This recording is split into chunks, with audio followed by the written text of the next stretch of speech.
Fahamnaha Sulaimana wa kullana ataina hukman wa ilma wa sakharna ma'a Daud al-jibala yusabbihna wa tayra wa kunna fa'ilin.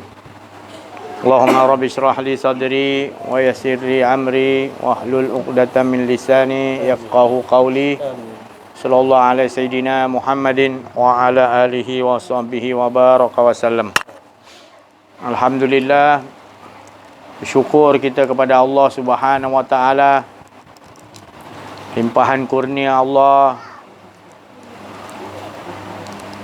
rahmat Allah, inayah Allah, hidayah Allah, dan berbagai-bagai nikmat yang Allah curahkan kepada kita daripada alam roh hingga kita lahir hingga sekarang ini.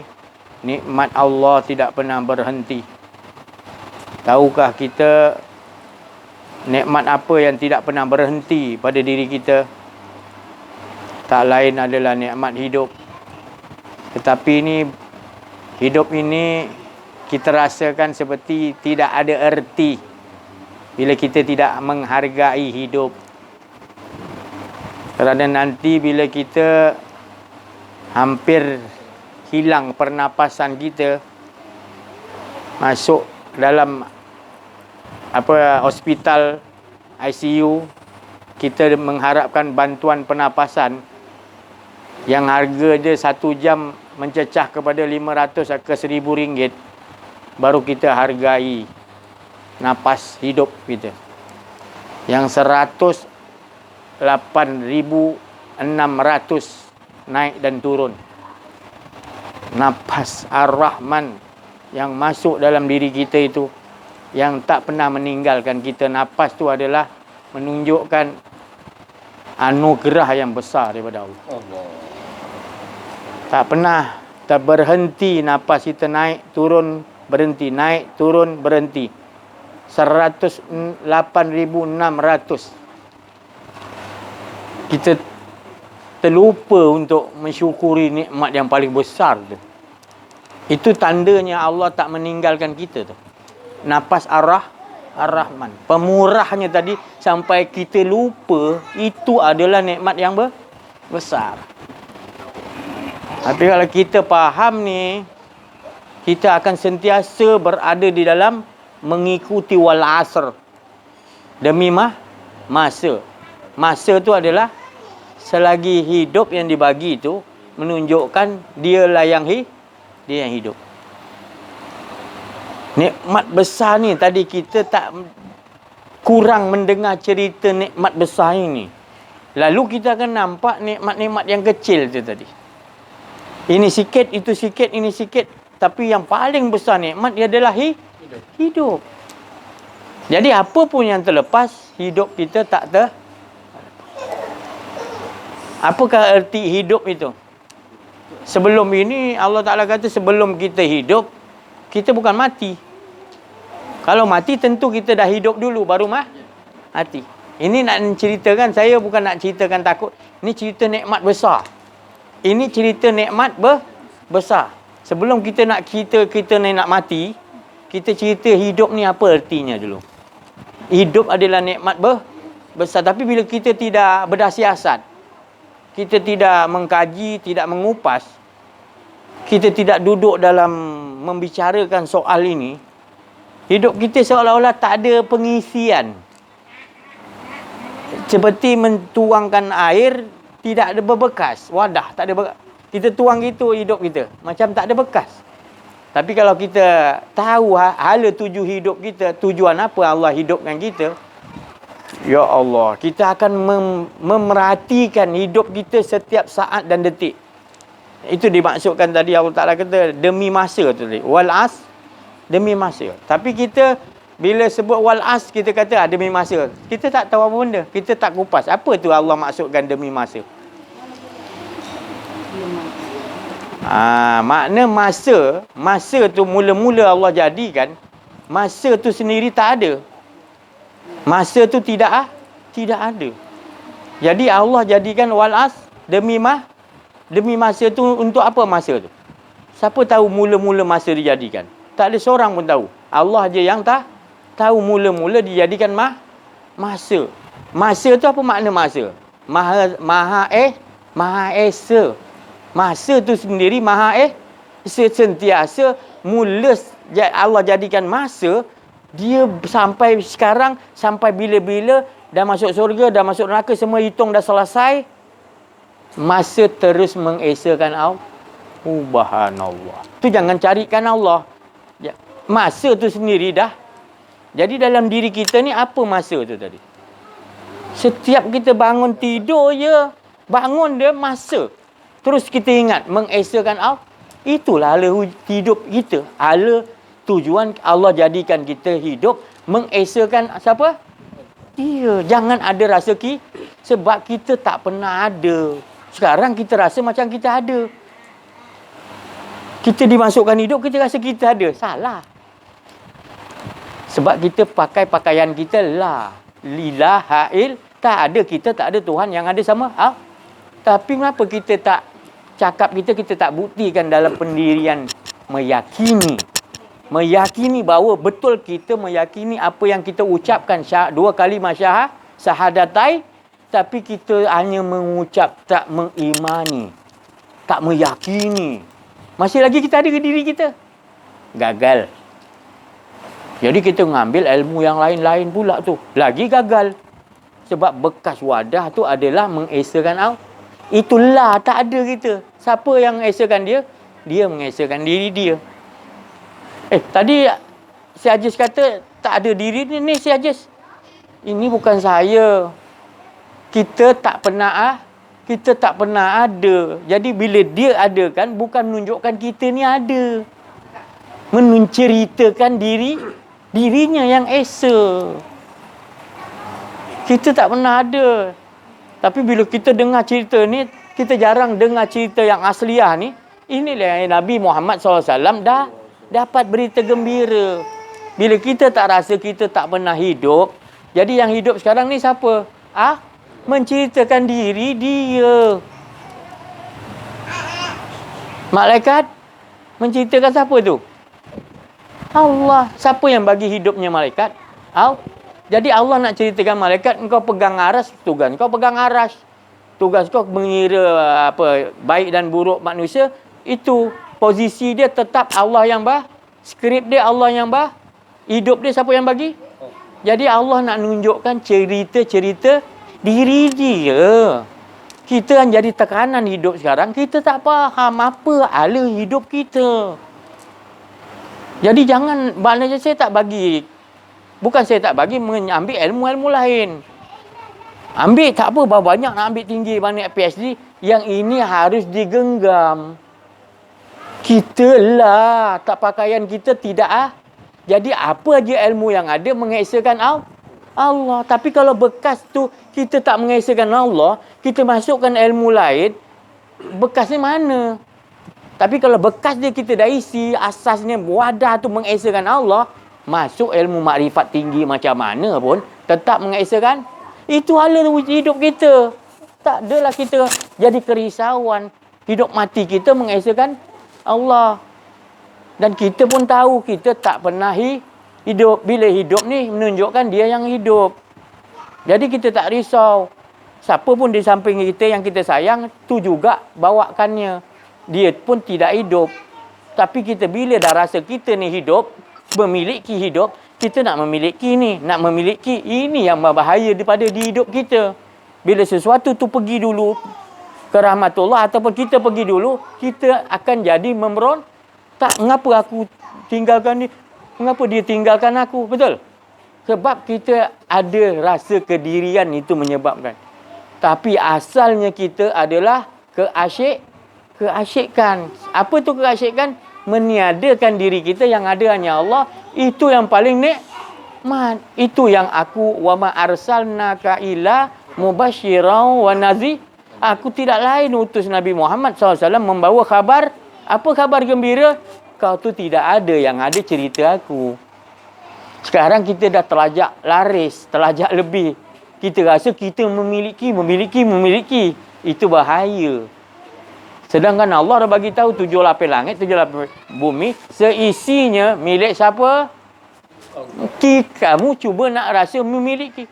memiliki diri kamu, memiliki isteri, memiliki. Kita bukan memiliki. Kita semua dimiliki oleh Allah. Jadi apa yang ada ni? Amanah. Apa tu amanah? Supaya mengatakan ini hak Allah. Jadi kita kena jaga hak Allah. Jangan mengakui. Ibarat kita jaga parking kereta. Bila waktu masuk kereta pukul 8 banyak, masuk kereta macam-macam. Kereta yang mewah, kereta yang biasa, kereta yang murah masuk.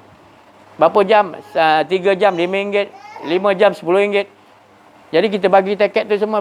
Cukup dia balik kerja nanti, dia pun datang minta kunci ambil. Kita pun kena bagi. Tapi kalau kita, mana boleh ni aku punya. Ini yang biasanya jadi hidup kita. Bila sesuatu yang datang pada kita, kita rasa kekal kita nak memiliki. Tapi kalau kita rasa tu amanah, kita akan mudah tak nak pulangkan balik. Itu bagi masalah yang kita ni nak kaji nanti kita nak pulang tadi. Orang yang bijak kata Sayyidina Ali, masih hidup dia lagi dia matikan dirinya. Kalau orang yang kurang bijak maknanya dia bila mati dia rasa dia nak pulang pada Allah. Bila nak mati baru nak dipulang diri daripada Allah. Masa hidup ni kita nak pulangkan diri, kita tak ada, yang ada hanya la ilaha illallah.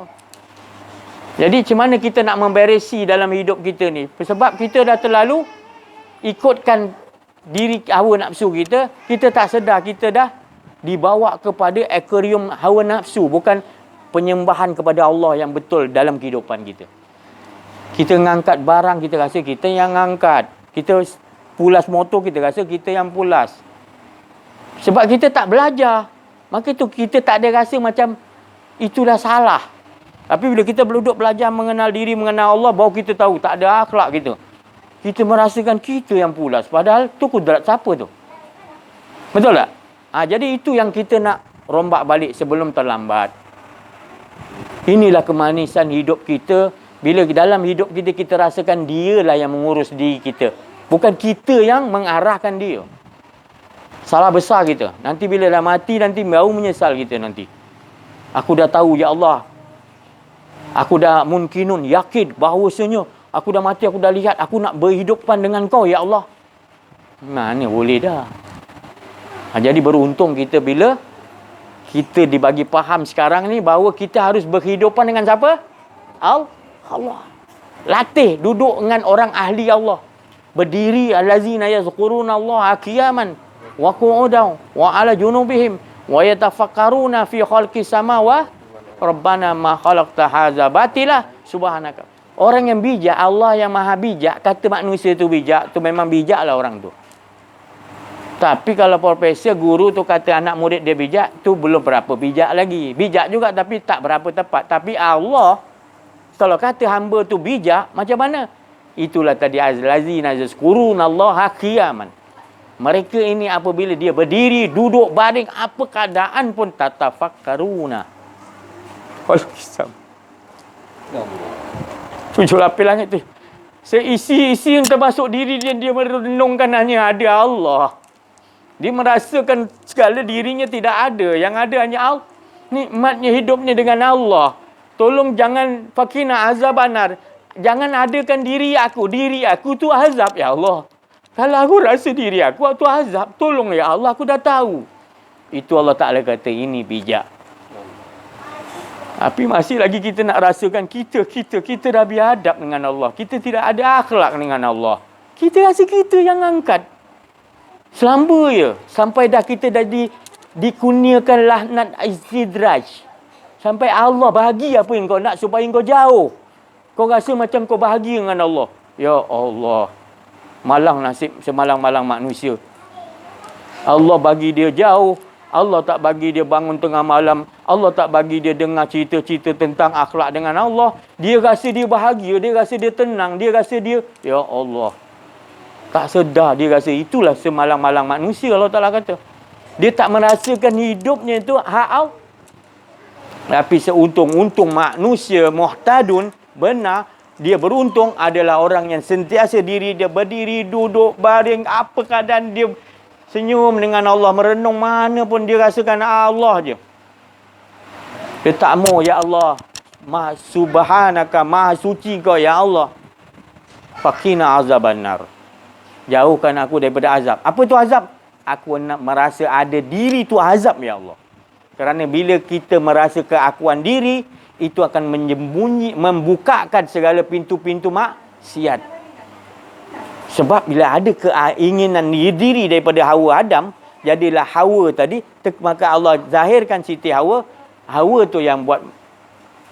Bukan saya cerita perempuan, saya ceritakan ni Hawa diri kita ni. Bila ada je keinginan diri, maka akan menjemput lain, mengundang, membuka pintu-pintu maksiat. Maka itu disuruh kalimat sakti. Kalimat yang Allah ajar kita. Kalimat yang tak ada yang lebih hebat lagi.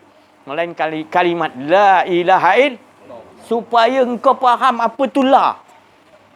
Engkau tidak kaji, engkau sebut aja banyak la, tak jadi. La tu pun kau kena belajar berbulan-bulan, bertahun-tahun sampai kau faham. La tu kau tak ada.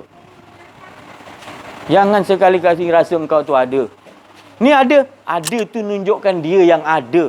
Apa pun tujuh lapis langit, tujuh lapis, seisi-isinya menyatakan aku, kata Allah. Sedangkan aku ni laisa kamitslihi syai'un fil ardi wala fis sama. Aku nyatakan, tapi bukan yang kau nampak itu aku. Tetapi cukup aku memberitahu, akulah yang menyatakan. Yang ada hanya Jadi bila aku nyatakan tu, jangan engkau lagi mengatakan tak ada aku. Jadi setiap semua yang Allah jadikan, malaikat, manusia, jin, iblis, apa semua pun Allah yang nyata untuk menyatakan diri dia. Jangan kau nampak iblis tu. Nampak siapa yang nyata ke iblis? Jangan nampak malaikat tu. Malaikat maut datang, kita takut. Kenapa takut? Kenapa kita takut dengan malaikat? Sebab kita nampak nyata dia. Kita tak nampak yang menyatakan siapa. Tapi kalau kita nampak yang menyatakan tu Allah, ya Allah, cukupkah masa aku, ya Allah? Expired dah aku ke, ya Allah? Kalau betul, ya Allah, ambil, ya Allah. Itu. Kalau betul-betul dengan Allah. Jadi kita masih lagi hidup dalam keadaan kita mungkin tidak meyakini kepada Allah sebenarnya. Tapi kita rasa macam yakin. Bila sebut dalam Quran, innal ladzina amanu, kita rasa macam Allah panggil kita orang beriman. Belum. Jangan syok sendiri. Jangan syok sendiri. Kaya sendiri pun kadang-kadang terbaca ayat tu. Innal ladzina amanu, sesungguh Allah seolah-olah panggil orang beriman. Saya rasa, ya Allah, aku tak layak lagi. Ya Allah, aku belum meyakini. Saya berhenti ke ayat tu, menangis dulu. Ya Allah, aku ni belum lagi. Masih lagi aku nak rasa ada diri aku lagi, ya Allah. Tadi kalau aku bercakap, aku rasa aku ya betul, orang lain salah. Ya Allah, kita begitu. Jangan baca Quran, kita harus berdialog dengan Allah. Bila Allah panggil amanu tu, janganlah kau rasa macam kau kau dialog dengan Allah. Ya Allah, aku belum. Itu yang sedapnya baca Quran. Baca aja pun dah sedap. Kalau kita tahu dialog-dialog tu, kita akan rasa, ya Allah, aku. Ya ayuhan nas, contoh Allah panggil manusia. Kita berhentilah kejap. Allah panggil kita. Ini kita terus sambung ayat. Kalau kita betul-betul baca Quran, Al-Quran, orang yang betul-betul baca tu adalah ahli Allah. Bila ahli Allah, macam mana kehidupan ahli Allah tu? Kenal Allah kan? Macam mana? Bila Allah panggil tu, macam mana dia nak berdialog tu tadi. Jadi kita akan dapat, ya Allah, Quran ni darjat dia terlalu tinggi. Setiap titik atas, titik bawah, dua di atas, dua di bawah, semua ada makna-makna mata-mata tadi, mata-mata makrifat untuk kita renungkan. Tapi dah kita baca, dah terlajak laris, orang kata. Dah banyak sangat kita rasa fikirkan untuk banyak bilangan supaya dapat setiap satu huruf banyak bilangan. Kita dah tertipu kat situ. Bukan saya cakap ganjaran tu tidak ada, bukan. Tapi sampai bilakah kita nak tertipu dengan upah tu tadi? Allah tu memberi upah kepada orang yang baru-baru nak belajar, dia bagi anak kita baru kecil-kecil kan. Nak nombor 1 abah hadiah robot, nombor 2 kereta racing, Rajin tak ada belajar. Cuba tak ada bagi upah. Nak rajin dia? Tak. Jadi tu budak-budak pun Allah nak tunjukkan kalau budak-budak boleh kita gitu. Tapi kalau dah peringkat universiti, dah profesor, kita nak abah dia nak upah lagi ke? Malulah dia, bah tak payah bah. Saya yang bagi duit kat bapak. Betul? Jadi gitu Allah nakkan kita biar ada tahapan. Dia menciptakan Adam, bukan terus kun fayakun jadi Adam. Dia suruh malaikat proses berpuluh tahun, ambil tanah, ambil air yang suci. Kan proses nak jadi patung kan? Boleh Allah Ta'ala kan nama amru iza arada kun fay jadi Adam terus jadi senang kan? Tapi kenapa Allah ajar malaikat tu ambil tanah sana susah-susah kenapa? Bikin lagi kepal-kepal. Susah nak bikin dia. Tak tahu berpuluh tahun tu. Bila jadi malaikat sendiri kagum dah. Siapa dia punya arkitek dia siapa? Allah lah. Susah ambil sana ambil ni susah kan? Mata nak buat macam mana? Mata ni nak ambil pada mana? Otak ni nak ambil pada tanah mana ni? Dalam badan kita ni berapa banyak urat ni? Yang halus, yang kasar. Kalau dibukakan seluruh dunia boleh dililit dengan dalam diri kita. Boleh masuk dalam diri kita. Subhanallah. Itu belum dimasuk roh lagi. Baru cerita tu tadi. Allah nak ajar kita supaya berfikir. Berfikir biar merenung kepada Allah. Jangan berfikir ikut hawa nafsu. Berfikir dengan sebab kenal Allah. Nanti Allah yang bagi wazidnahum huda. Allah akan tambah. Kalau kita nak fikir, kita arahkan kepada Allah. Nur cahaya Allah. Jadi masuk kat nur fikir kita. Wazidnahum, tambahan petunjuk apa yang kita nak buat nanti. Dia yang bagi ke depan kita ni. Sesaat ke depan ni kita tak tahu petunjuk dia. Kalau tak ada petunjuk Allah, tak tahu kita nak buat apa.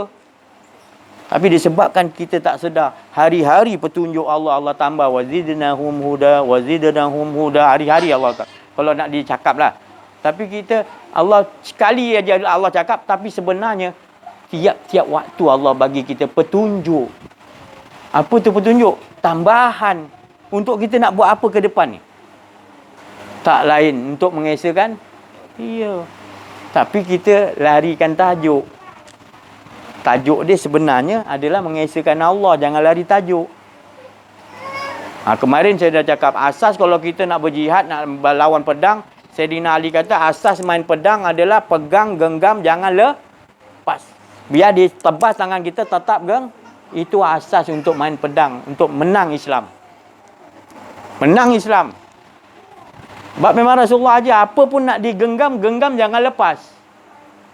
Jangan kita belajar main pedang, sekali-kali kita lepas tanpa kita lepaskan sendiri. Sekali lagi kita main pedang tu selagi walaupun latihan, jangan sekali-kali atau longgarkan kita. Lagi kuat. Gitu cara Islam ajar. Begitulah iman kita. Bila kita dah yakin dengan Allah, makin digenggam, bukan dia kejap lepas, kejap tak. Itu bukan iman nama tu. Tu tak betul belajar. Iman ni sampai bila-bila genggam. Biar dia kata bara sekalipun, biar bara tu hilang. Sebab genggaman tu tadi hilang panas. Tapi bila kau pegang alang-alang macam ni memang panas terus. Tapi cuba kau genggamkan terus. Panas-panas lama hilang panas tu tadi. Gitulah tadi. Kita nak belajar yang ni dulu. La ilaha illallah. Bukan saya cakap tak boleh belajar yang lain. Belajarlah yang lain. Tapi yang ini kena betul-betul. Itu pasal Sayyidina Ali, Umar, Abu Bakar, semua Rasulullah ajar ni dulu. 13 tahun Nabi ajar tauhid ni dulu. Baru datang solat, baru datang perang, baru datang puasa, yang lain-lain. Kenapa? Kalau Nabi pun 13 tahun, kalau kita mesti nak hari-hari lah. Hari-hari nak kena selalu dengar cerita ni. Baru boleh kita jadi tentera-tentera Fatah At-Tamimi. Penolong Imam yang tak lama lagi nak datang ni. Kita ingat kita senang-senang boleh ikut. Tanpa kita mengetahui pengetahuan ni. Itu Fatah At-Tamimi itu pun yang itu ada tak sampai 500. Ke bawah 500. Tapi itu semua golongan para wali yang ilmu pengajian dia tu memang bukan yang hakul yakin kepada Allah, jilat aja selawat aja kenyang. Jadi inilah pengajian dia. Dia tak mau lain mengesakan Allah. Tak ada. Batu dengan emas sama je dia nampak. Tak ada nilai. Yang nilai Allah. Kita boleh nilai. Batu tak maulah. Emas nak. Emas semua nak emas kan. Tapi ni kalau dah belajar ni otak dia biol lah. Kalau saya cakap biol. Dia tak tahu beza emas dengan batu. Dia tahu Allah yang berharga. Allah kata ambil batu berharga, dia ambil lah batu berharga bagi dia. Walaupun batu lesung. Padahal emas banyak tu. Kalau kita fikir otak kita dulu. Kita tak fikir Allah dulu. Kalau baik dengan buruk, kita pilih mana? Baiklah. Cantik dengan hodoh mana ke? Cantik lah.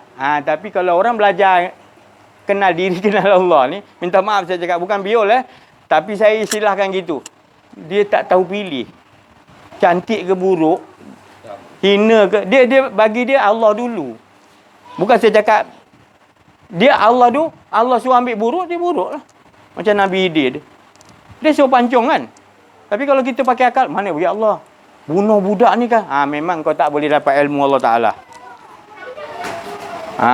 Nampak? Jadi kita kena jadi begitu. Kita yang harus dengar arahan Allah, kehendak Allah. Bukan kita yang mengarahkan Allah ikut kehendak kita. Sekarang ni beradab kita. Tapi kalau tak belajar, kita tak faham. Bila kita belajar, indah hidup kita. Sebab yang kontrol kita siapa? Bestnya nikmat selama ni, ya Allah. Mengapa tak awal-awal aku dapat, ya Allah? Bukan beban, seronok, nikmat.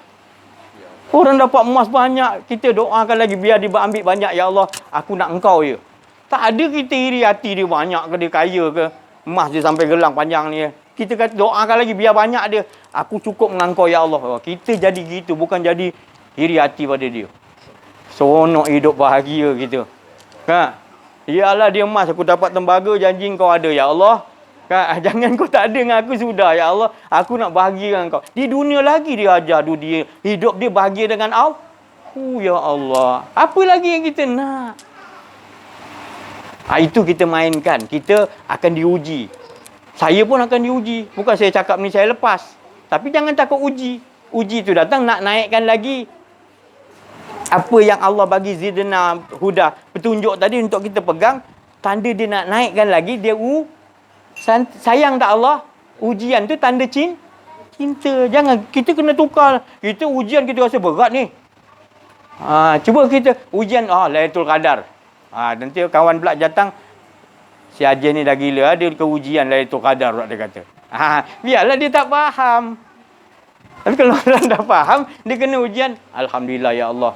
Pandangan kau ya Allah.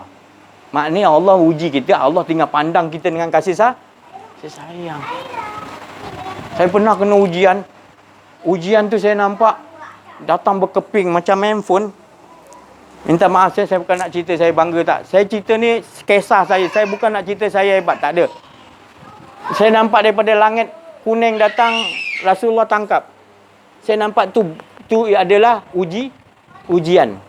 Rasulullah pegang, Rasulullah buang separuh. Tinggal maknanya ujian tu tinggal separuh. Faham, dia lekat kat saya. Saya kena meletak. Tak boleh kontrol. Rasulullah juga datang, keluarkan. Tak maaf. Jadi kayu sekeping. Itu datang pada Allah. Rasulullah tolong kita buang separuh ujian daripada Allah untuk bagi pada kita tu. Punya sayang Rasulullah kat kita. Ulama Lot ni kan, baru Rasulullah bagi kita dah separuh tu. Pun tercungap kita. Tak boleh nak hilangkan. Rasulullah juga datang yang separuh tu, keluarkan juga. Punya sayang Rasulullah pada kita.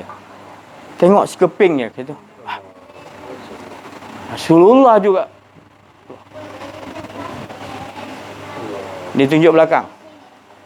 Saya pun tengok belakang Rasulullah. Kayu balak besar-besar ni ujian Rasulullah kat belakang. Penuh kat belakang bersusun-susun. Kita baru sekeping, dia dah buang separuh pun tercungap. Ujian. Nampak? Itu maknanya, itu pengalaman rohaniah yang Allah Ta'ala nak tunjukkan betapa Allah tu sendiri membagi kita ujian. Rasulullah yang ambil dulu untuk sebelum dia bagi pada umat dia. Sayangnya Rasulullah Itu pun setengah dia dah buang, tercungap kita. Tak boleh pula nak hadapi juga. Dia juga yang ambil tanggalkan. Ya Allah. Kalau kita tak rajin selawat, tak cinta Nabi, tak tahu nak cakap lah saya nak cakap macam mana lagi. Di saat kita memerlukan pertolongan dia juga. Sebelum datang sesusahan, dia buang separuh. Ya Allah. Tak cinta lagi pada Nabi Muhammad SAW lagi. Dah lah dengan Allah masalah. Jadi ni peluang masa kita hidup. Kita ada dua kebaktian, Allah dan Roh. Untung kita. Jangan kata ni beban. Ini keuntungan bagi kita. Bila kita dapat rasakan Allah tu mustahak dan Roh, maka hidup kita akan bahagia. Jadi ajarkan pada diri kita, latih apa saja yang kita hendak kita dapat, jangan anggap itu tekanan. Kita ada yang paling besar, Allah dan Roh. Ajar diri kita, ajar. Saya cakap ni senang juga, saya pun belum tentu. Bukan makna saya cakap ni saya lepas. Tapi saya nak ceritakan kita sama-sama. Inilah perjalanan hidup kita. Allah uji untuk nak tengok adakah kita tekanan. Jadi Allah uji kita jaga baik-baik. Jangan tekanan. Memang ujian tu datang, ombak hentam kapal kita. Takkanlah tak goyang. Tipulah tak goyang. Goyanglah. Goyang tapi jangan tenggelam. Tetap dengan genggaman Allah. Biar tenggelam sekalipun dengan Allah. Mati pun dengan Allah. Ajar diri kita. Ajar. Susah macam mana pun. Abang Zam kena lah tercungap macam nak separuh mati lah COVID kan. Nak bernafas pun tak boleh. Baru tahu nilai nafas dia kan. Macam mana? Kan? Bila hidup balik macam mana rasa? Macam mati hidup balik. Macam mana rasa? Nikmat tak? Nikmat kan? Jadi Allah tahu. Dia nak nambahkan nikmat, dia bagi begitu. Bukan masalah COVID kan. Masalah sekarang ni. Kita tahu dia tu yang mengantar. Sayangnya pada kita. Bukan dia benci sayang. Tengok lepas hilang ni macam mana kita rasa. Macam hidup baru. Hidup baru kan. Oh ya Allah. Sayang. Allah ni terlalu sayang dengan kita lah. Dah tak boleh lagi kita nak kaji sebenarnya. Cuma kita je buat tak tahu, buat macam tak faham. Suka berbalas, suka nunjukkan ketidakpuasihati kita. Apa yang kita nak mesti nak dapat. Padahal yang dibagi 90, dia tak bagi 2 je. 2 tu yang kita ungkit. Kan? 2 dengan 98, mana lebih tinggi? 98 lah. Janganlah kau kenang 2 tu. 98 tu boleh bagi. 2 tu dia tak bagi supaya kau beri nikmat, beringat. Kalau dia bagi aja semua, istidraj. Bahaya. Dia benci kau lah tu. Ada Imam Junaid Al-Baghdadi disoal dia orang. Ngapa aku buat kat dunia ni Allah tak hukum aku, dia kata. Dia tanya Imam Junaid. Imam Junaid wali Allah kan. Dia kata, aku buat macam-macam maksiat, tapi aku dapat nikmat Allah. Aku tak kena hukum, kenapa? Engkau bangun tak solat malam, tengah malam buat tahajud? Tak pernah, itulah hukuman Allah, dia kata. Nampak? Orang kalau dah dengan Allah, dia boleh baca. Orang ni rupanya kena istidrat. Dia ingat dia dapat macam-macam, dia buat maksiat, Allah tak hukum dia. Dia kata macam Allah ngapa tak hukum aku? Dia sampai jadi mencabar begitu. Salah orang lah dia tanya dengan Imam Junaid. Kau bangun, tak bangun tengah malam tu sebenarnya azab besar. Kau tak dapat kemanisan baca Quran tu azab. Orang nikmat solat malam tengah malam dengan Allah Ta'ala berdialog. Ya Allah, aku banyak silap. Itu nikmat. Nikmat itu kalau bukan nikmat tu, istidrat tu bahaya tu. Ya biar kita minta ampun selalu menangis-nangis keluar air mata. Itulah Allah sayang. Dia bagi kita rasa untuk minta maaf. Kalau dia tak bagi rasa minta maaf, kita buat salah, sebenarnya dia dah benci kau lah tu. Istidrat je tu. Jaga baik-baik. Jangan tertipu. Mesti rugi-rugi manusia, kata Allah. Allah yang begitu. Dia menyangka diri dia muliakan Allah, rupanya dia dapat istidrat. Ya Allah, minta jauh minta jauh, jangan ada kita gitu. Jadi bersyukur kita dapat kumpul sekian berapa lama. Ada setahun saya tak dapat datang ni. Setahun lebih kan. Tapi bagi saya tak rasa lama. Sebab apa? Di sana kita ada buat talk. Ada hantar kan? Ada buka juga kan? Maknanya Allah bagi juga. Walaupun Allah suruh kita bertapa, berkhalwat. Macam-macam cara berkhalwat dia bagi. Ada yang berkhalwat bagi apa. Macam-macam lah saya tengok. Saya tak nampak COVID ni satu benda bencana lah. Tapi, ini bukan wabak. Kalau wabak, dia akan jatuh satu daerah. Atau paling kuat satu negeri lah. Tak pernah lagi Allah menghantar wabak satu dunia. Mana pernah ni tipu. Ini adalah serangan racun daripada Yahudi. Sebab wabak Rasulullah kata tidak akan masuk ke Mekah dan Madinah. Tanah haram tu, haramain dua, tidak, dia haramkan tak boleh masuk. Tapi mengapa Mekah jadi SOP lagi tinggi dia dulu, kita pula nak ikut kan? Mengapa Mekah dengan Madinah terjadi? Sebab ini bukan wabak. Ini serangan Yahudi. Kalau bahasa orang dulu dipanggil santau. Santau angin ataupun santau yang jenis taruh kat air ke, udara ke. Sihir mana ni? Santau ni. Tapi santau orang dulu untuk seseorang yang nak dituju. Tapi ini Yahudi ni lebih jahat lagi. Serangan biologi apa? Serangan saraf yang lagi halus untuk supaya dia dapat kontrol one world apa? One world order apa? Dia dapat kontrol satu dua. Jadi dengan memasukkan apa vaksin ni lagi, itu salah satu strategi dia. Oh, semua dah vaksin, boleh rentas negeri. Oh, kita pun tertipu kata kan. Padahal bukan pasal kita boleh rentas negeri itu kita dah vaksin, tapi dia bawa otak kita, disihir otak kita seolah-olah kita dah divaksin boleh lepas. Otak kita bukan fikir Allah yang nampak. Kita disihir lah. Tapi kalau kita bukan ahli Allah, kita tak nampak. Orang yang bukan ahli Allah, dia dah kena sihir pun dia tak sedar dia disihir. Tapi kalau orang ahli Allah, sihir tu belum datang, dia dah tahu dah. Jaga. Rasulullah kata, akan datang nanti. Sihir Dajjal ni, fitnah Dajjal ni, jaga fitnah. Baca surah Kahfi, baca doa-doa untuk melindungkan kita. Kita tak faham mengapa dia suruh baca surah Kahfi 110, 100 hingga 110 Ustaz. Mengapa dia suruh kita baca, hafal hari-hari baca? Kenapa penghujung zaman ni dia suruh kita baca? Bukan suruh hari-hari baca, kita kena faham apa maksud tu. Ayat-ayat tu kita kena bedah siasat tu. Setiap satu-satu yang kita baca tu, 1 hingga 10 tu bedah siasat lah.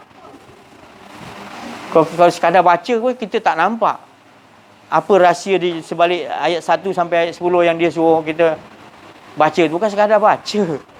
Macam la ilaha illallah. Jadi imah nakum aksiru min qauli la ilaha illallah. Nabi SAW bagi tahu, jadid barukan. Jadi kita tak berdasar, kita ingat barukan macam mana nak barukan iman ni. Kita pun baca ialah, kita pun tak tahu apa makna membarukan iman tadi. Rasulullah bagi tahu barukan iman tu dengan apa? Aksiru banyak-banyak sebutlah. Bukan aksiru banyak-banyak tu tadi sebut aja. Maknanya sampai faham. Lepas tu bukan sampai faham je, akhlakkan apa yang kita faham. Apa tu akhlakkan? Bawa dalam kehidupan kau tak ada. La. Tuhan semua tak ada. Yang ada siapa? Itu maksud aksiru. Bila kita tak jumpa ahli dia, kita pun ikut hadis tu, kita pun rasa macam kita dah banyak sebut je. Mana? Tak kena juga. Jadi sebut tu biar kita faham. Nabi Isa pun, Iblis datang suruh baca juga. Nabi Isa datang, Iblis datang jumpa Nabi Isa. Engkau ikut la ilaha illallah, kau sebut Nabi Isa. Nabi Isa tak nak sebut. Sebab dia tahu yang suruh siapa? Iblis. Dia kata, Nabi Isa kata, aku sebut ikut engkau pun bukanlah bermakna aku ikut engkau punya suruhan suruh baca. Tapi sebenarnya dalam diri aku dah meyakini yang ada hanya Allah. Kalaupun aku ikut engkau, bukanlah aku ikut engkau baca. Aku dah meyakini, kalau aku tak sebut pun aku dah meyakini yang ada hanya Allah. Begitu yang kita nak. Dia bagi kita amalkan la ilaha illallah, dia bagi kita faham, dia bagi kita amalkan, akhlakkan dalam kehidupan kita la ilaha illallah, itu lebih baik daripada dunia dan seisi-isi, daripada ilmu-ilmu segala-galanya. Sebab segala ilmu yang tinggi, makrifat apa semua, ala tuju dia la ilaha illallah, mengesahkan Allah. Walau huruf titik, walau banyak mana ilmu, kulau kanal bahru midadan di kalimati rabbi lanafidal bahru qabla an tanfada kalimatu rabbi walau ji'na bi. Allah Ta'ala dia tak air lautan jadi dakwat untuk jadi ing, tulis kalimat aku kering, tambah lagi tak habis kalimat zid, dia tambah lagi zid pun tak habis ilmu Allah Ta'ala. Jadi apa tujuan dia? Ilahun wa, untuk mengesahkan Allah. Jadi banyak mana yang ada ilmu kita, Allah tak tanya apa ilmu yang kau tak tahu. Allah tanya apa yang kau tahu. Allah tak tanya berapa banyak. Allah tak tengok apa yang kau faham. La ilaha illallah aja kau tak faham, dia tak payah cek ilmu lain dah. Kita jangan tertipu bawa. Bukan saya kata tak boleh belajar, jangan. Bukan saya kata tak boleh belajar. Tapi jangan tertipu memikul kitab kepada keldai. Nanti bila kitab dah banyak keldai, hari hujan lagi berat, tak boleh jalan. Belajar tu semua taruh tepi. Jangan bawa beban. Yang kau bawa yang ada Allah. Nanti Allah Ta'ala kata kena tiba satu masalah, kau tanya Allah hikmah dia. Yasin wal Quranil hakim tu siapa? Bukan tanya pada ilmu dulu. Bukan tanya Quran dulu. Hakim tu siapa? Allah. Bila kau tanya Allah, engkau dah ada ilmu, kau letak tepi, kau, bila sesuatu terjadi masalah, kau tanya Allah, engkau yang hakim, yang tahu, ya Allah bijaksana. Allah Ta'ala buka surah Al-Baqarah gini, baru pergi. Sebab kau dah belajar, kan? Itu cara dia. Bukan tak pergi kepada Allah hakim dulu, kan bijaksana. Engkau terus kau tahu, engkau terus pakai itu. Salah, engkau dah menyembah pada ayat Allah. Betul? Halus kan? Wala yusyrik bi ibadati rabbih ada. Jangan sekali-kali. Bukan saya tak bagi belajar, dah belajar taruh tepi. Yang kau bawa hanya ada Allah. Baru kau selamat, baru kau faham. Sebab ala tuju kau bukan ngumpul ilmu. Ala tuju kau adalah mengesahkan Allah. Sebab segala ilmu mengesahkan Allah. Bila kau dapat mengesahkan Allah, ilmu yang makrifat, ilmu yang tinggi, semua datang pujuk engkau. Tolonglah bawa aku mengesahkan Allah. Tolonglah bawa aku. Gitu merayunya ilmu-ilmu yang tinggi-tinggi. Bila kau hidup, kau sentiasa mengesahkan Allah. Sebab mengesahkan Allah yang paling tinggi. Hala tuju Nabi tu apa?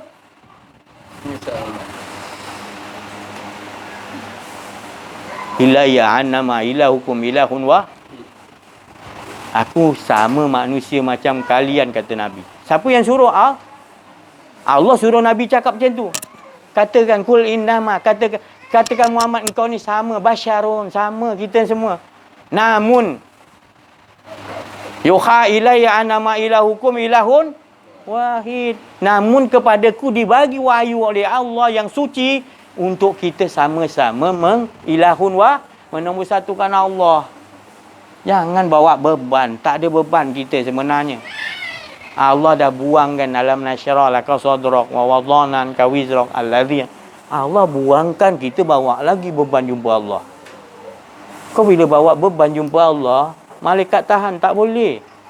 Kau nak jumpa Allah, tidak perlu ada apa-apa. Kau kosong la ilaha il, baru kau boleh innalillahi wa inna ilaihi raji'un. Sampailah kau kepada Allah bila kau tak bawa apa-apa, sebab kau memang tak ada pun. Kita ni, adakah sebelum ni kita disebut ada? Kalau mati, kalau kita sebut mati, kita dulu pernah hidup lah. Baru disebut kita mati. Tapi sekarang kita belum ada apa-apa. Al-ata 'alal insani khinun minad dahri lam yakun syai'an. Allah Ta'ala belum disebut apa-apa, kita ada. Waktu tu yang ada hanya Allah. Tapi bila Allah menyatakan Nur Muhammad, menyatakan semua, menyatakan diri dia. Itu asas. Ini asas yang Nabi ajar, ni berita gembira. Tapi kita tak dapat. Kita hanya sekarang kebanyakan dihidangkan durian.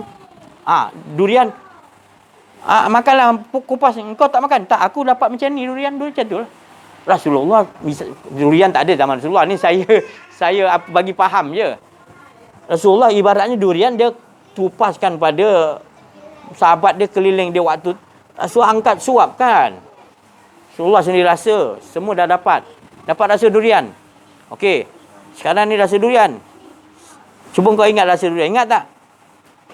Jangan kau ingat rasa durian, tetap akan rasa durian. Dia tak akan mengambil rasa manggis. Dia esa rasa durian. Manggis pula tak boleh ambil rasa durian. Jadi ibarat gitulah Rasulullah ajar. Kemudian kau kena ingat, rasa tu sendiri adalah dia. Jadi siapa yang bagi rasa tu? Kalau durian tu sedap, siapa lebih sedap? Tukarkan cepat. Tauhidkan, jangan tauhidkan rasa.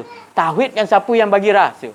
Hilanglah diri kau yang ada baru betul hidup kau mengesakan Allah. Gitu juga pandangan, tengok cantik, jangan nampak itu cantik. Cantiklah taman ni dia buat. Jangan tertipu. Ya Allah, tu cantik aku nampak. Tapi engkau tu cantik lagi jamal ya Allah pada tu. Engkau tu lagi tukarkan. Jangan tauhid, tu bukan tauhid. Itu kau membesarkan pandangan tu. Kau tak membesarkan siapa yang... itu makna tauhid yang betul-betul asli.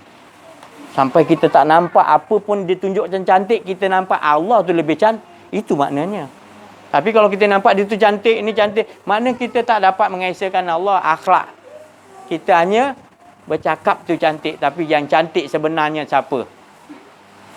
Kita tak dapat nilai yang cantik sebenarnya siapa. Jadi itu bahasa hidup kita dalam kerugi. Innal insana lafil rugilah, tak dapat esakan Allah. Rugi tak? Rugilah. Tu kata wal asri, esakan Allah. Selain daripada tu, innal insana lafil hus. Jawablah kau sendiri. Saya pun kalau tak mengesakan Allah, jawablah kau sendiri. Kau dalam kerugian. Bukan Allah bagi kau rugi. Engkau tu merasa ada diri kau. Rugilah kau. Bila engkau ada rasa diri kau akan nampak benda tu. Kau tak nampak Allah yang menyatakan. Sebab dalam diri kau ada lagi keinginan. Sini sikit, tu sikit, ni sikit. Engkau tak rasa macam itu bersalah. Bila duduk belajar mengaji ni, baru Allah bukakan. Ya Allah. Bersyukur. Kita bersyukur. Masih hidup, Allah bukakan. Ada kawan kita dah kojol. Minta hidupkan balik. Ya Allah. Bersyukur kita, ya Allah. Boleh aku ajar anak, isteri aku. Inilah hala tuju dia. Mengesakan Allah. Ilmu tu bukan kata tak penting. Ini yang paling penting. Tapi kalau kita pentingkan ilmu dulu, rosak kita. Rosak. Hukum kita boleh tukar. Tapi kalau ini kita pegang, takut kita. Kebanyakan orang alim, ulama, orang yang banyak ilmu kata Allah, bagi Allah adalah orang yang takut pada aku, yang kenal aku. Allah tak kata orang yang berilmu Allah maksudkan. Kita ya orang berilmu tu orang yang ada PhD 10 belajar ni macam-macam. Kita rasa dia ni orang alim. Itu kita nilai. Allah bukan nilai situ. Allah nilai macam kita takut pada Allah, belajar ilmu, kenal diri, kenal Allah. Allah kata inilah orang alim. Dia yang takut pada aku. Beruntung kita. Kita bukan nak suruh manusia nilai. Kita nak Allah, dan kita yakin Allah tahu apa yang dia susun hidup kita. Kita kena takut. Takut kenapa? Takut pada hantu lari. Takut pada harimau lari. Takut pada Allah, jangan ada rasa kedirian. Tu yang kita takut. Bila ada rasa diri, kita akan dalam kerugian. Akan datang gelombang-gelombang yang akan membawa kita ke arah makin jauh kepada Allah. Bila makin jauh, kita akan tak tentu arah. Dibagi dunia seisinya dengan emas, jadi emas pun tak cukup nanti. Buatlah lagi satu dunia, ya Allah, buat jadi emas. Tak cukup 2 dunia, 3 dunia, tak cukup juga. Tapi kalau kita ada Allah, dunia lari pada kita pun kita tak kisah. Kita rasa bahagia dengan Allah. Untungnya kita, ya Allah, inilah manusia yang paling beruntung, kata Allah. Siang, malam, pagi, petang, berdiri, duduk, baring. Dia dah terbiasa dengan Allah. Sampai nak tidur dia senyum, ya Allah, ya Allah. Dia dah latih diri dia. Nak tidur pun senyum dengan Allah. Bahagia hidup aku, ya Allah, dengan kau tadi. Ni aku nak tidur. Tidur pun bagi engkau tidurkan ya Allah. Bercakap dengan Allah tu bahagia, cintakan Allah tu. Bangun tidur, ya Allah, hidup lagi, terima kasih ya Allah. Bahagianya dia bagi hidup. Mati pun bahagia, hidup pun bahagia. Dengan siapa? Ada apa lagi yang kita nak risau? Ada apa lagi nak risau? Ya, yang kita risau, kita tak dengan Allah, betul? Itu. Dia duduk seorang-seorang takut, mana anak cucu aku ni tak datang hari ni.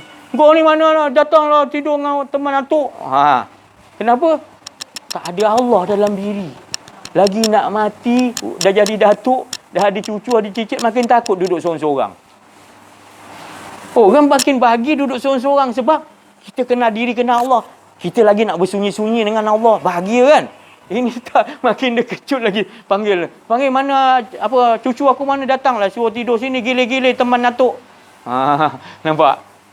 Kita tak sedar bahawasanya kita dah takut duduk dengan Allah pula. Allah tak pernah tinggalkan kita, tak pernah benci kita, tak pernah berpaling. Ma wadda'aka rabbuka wa ma. Pernah ada Allah Ta'ala tinggalkan kita? Pernah tak? Tak pernah. Tapi kenapa kita susah hati? Pelik kita ni. Sekarang kita tak berdasiasat, kita tak olah. Tak jumpa orang yang nak cuba olahkan. Orang bagi beban lagi, bagi kau amal lagi ni. Amal ni. Dah sudah banyak amal, malah satu ni. Aku pun biol jugalah. tak jumpa juga jalan penyelesaiannya. Tak? Rupanya kena berdasiasat. Cari jalan kenal diri, kenal Allah. Itu yang Rasulullah suruh. Man arafa nafsahu faqad arafa. Tetap juga pergi ke situ. Siapa yang benar-benar nak kenal diri dia, wa fi anfusikum afala tubsirun, dialah yang beruntung. Bila dia nak kenal diri dia, Allah yang akan bagi wazidnahum, dia bagi tambahan-tambahan untuk kita boleh yakin. Rupanya kita ni bila kenal diri, Allah kenalkan diri Allah pada kita, kita ni la ilah, semua tak ada. Yang ada bahagia tak? Bahagia. Itulah dia kebahagiaan. Bila kita tak rasa ada diri kita, yang ada hanya Allah. Si Haji kata tak ada, ni ada. Yalah, engkau tengok aku ada, sebenarnya aku ni tak ada, yang ada hanya Allah. Engkau pun semua tak ada, yang ada hanya Allah. Kita jawab balik. Sebab engkau jangan ngaku-ngaku bila engkau boleh menumbuk ni, kau boleh angkat barang ni, jangan kau ingat engkau sekarang kau bolehlah menumpang kekuatan kudrat Allah. Kau kata engkau macam Fir'aun, ana rabbukumul a'la, sampai bahaya, aku Tuhan yang paling tinggi. Padahal dia menumpang kekuatan Allah. Bila mati baru dia menyesal tak sudah. Jadi jangan kau masih kau rasa kudrat Allah bagi hidup tu, dalam hidup tu dia bagi kudrat sekali, kau rasa macam kau buat suka hati kau rasa kau punya. Jangan satu hari nanti kena stroke, tersengat macam ni, tak boleh cakap, baru kau nak tahu Allah. Tersengat-sengat baru kau nak sebut nama Allah kuasa, Allah kuasa. Masa kau sihat-sihat, kau tak nak belajar. Jadi kita masih sihat macam ni, kita rasakan wa mar ramaita iz ramaita walakinna Allah aram. Kita bawa dalam kehidupan dia. Apa yang aku gerakkan, apa yang aku cakapkan, apa yang aku fikirkan, bukan aku, engkau lah ya Allah. Bila kita meyakinkan gitu, kita akan dibagi oleh Allah ketenangan. Sebab kita bukan mengaku kita ni ada. Kita kenal yang ada aja dah Allah. Jadi kita ni bukan ada, kita diadakan, menunjukkan Allah yang ada. Bila kita mengaku kita ada, nanti kita nak ada tu, nak ada ni, ada ni. Lagi hidup kita dalam kerugi, tak akan kuat. Nabi Sulaiman sendiri pun minta, ya Allah, aku minta supaya tak ada lagi kekayaan kat makhluk kau tadi, tak ada kekayaan macam aku minta ni, Allah. Lebih kurang itulah Nabi Sulaiman minta. Allah bagi. Memang kerajaan Nabi Sulaiman dia sampai sekarang, Rasulullah pun segan nak minta kekayaan dia. Sebab Nabi Sulaiman dah minta macam tu, dia hormat kan. Jadi Nabi Sulaiman punya kaya tu, yang Allah bagi tu, tak ada lagi manusia yang boleh. Kalau kata Bill Gates tu kaya, belum lagi. Nabi Sulaiman lagi satu dunia kekayaan dia. Bill Gates boleh cakap dengan jin. Bill Gates boleh arahkan jin buat emas, hantar kat dia. Nabi Sulaiman. Dekat. Nampak kekayaan tu tadi, kita kalau bandingkan dengan manusia sekarang, jauh beza yang Allah bagi pada Nabi Sulaiman. Ini dia punya lantai Nabi Sulaiman punya istana Lantai dia pun nampak macam air, batu permata tu. Lantai dia sampai ke Ratu Balkis, sampai angkat dia punya skirt dia. Ingatkan air. Bayangkan. Bukan batu buatan punya, batu yang Allah batu jenis yang kalau kita sebiji macam ni puluh ribu lah. Ini dia buat pijak aja. Punya Nabi Sulaiman. Dia dah minta kepada Allah. Allah yang maha ghani, maha kaya. Dia minta. Lepas tu Allah bagi ghani, murni pula pada Nabi Sulaiman. Sikit percikkan kekayaan Allah ghani dan juga murni dan boleh mengayakan orang lain pula tu. Siapa jumpa Nabi Sulaiman nak kaya, Nabi Sulaiman boleh bagi. Allah punya kayanya ni boleh bagi kekayaan orang tu, boleh buat istana pula bila Nabi Sulaiman bagi. Sebab dia ada ghani wal